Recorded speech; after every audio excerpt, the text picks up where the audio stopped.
তাই তো বলি বিজেপির কালো হাত ভেঙে দাও, পুড়িয়ে দাও, ভেঙে দাও, পুড়িয়ে দাও। তাই তো দার্জিলিং লোকসভা আসনে তৃণমূল কংগ্রেস প্রার্থী গোপাল লামাকে ঘিরে উন্মাদনা তুঙ্গে। মঙ্গলবার বাগডোগরায় আসতেই তাকে ঘিরে উচ্ছ্বাসে ফেটে পড়ল তৃণমূল ও ভারতীয় গোর্খা প্রজাতান্ত্রিক মোর্চার নেতাকর্মী ও সমর্থকরা। এদিন তাকে বাজনা বাজিয়ে স্বাগত জানানো হয়। হুটখোলা গাড়িতে প্রার্থীকে নিয়ে এলাকা কাঁপালো দলীয় কর্মীরা। গত রবিবার ব্রিগেডের ময়দান থেকে রাজ্যের 42টি আসনের প্রার্থী তালিকা ঘোষণা করেছে তৃণমূল কংগ্রেস। এই প্রার্থী তালিকায় ছিল একাধিক চমক। বেশ কিছু নতুন নাম উঠে আসে, আবার বেশ কয়েকজন বাদও পড়ে যায়। সেই ময়দান থেকেই দার্জিলিং লোকসভা কেন্দ্রের প্রার্থী হিসেবে গোপাল লামার নাম ঘোষণা করা হয়।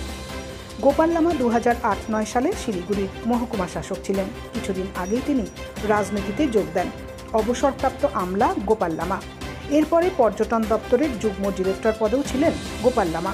পরবর্তীকালে জিটিএর পর্যটন দপ্তরেও যোগ দেন তিনি। এবার তাকেই লোকসভা নির্বাচনে দার্জিলিংয়ের প্রার্থী হিসেবে নাম ঘোষণা করে তৃণমূল। উল্লেখ্য, পরপর 3বার লোকসভা নির্বাচনে দার্জিলিং কেন্দ্রটি বিজেপি দখল করে। ইতিমধ্যেই দার্জিলিং জেলায় রাজনৈতিক বহু পট পরিবর্তন হয়েছে।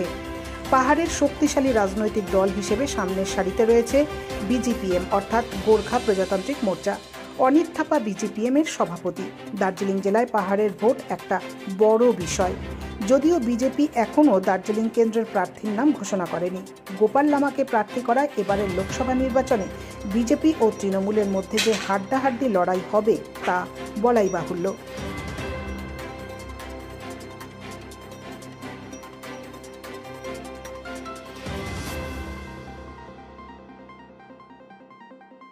তাই তো বলি বিজেপির কালো হাত ভেঙে দাও, পুড়িয়ে দাও, ভেঙে দাও, পুড়িয়ে দাও। তাই তো বলি বিজেপির কালো হাত ভেঙে দাও। বিজেপি হুঁশিয়ার, হুঁশিয়ার, হুঁশিয়ার।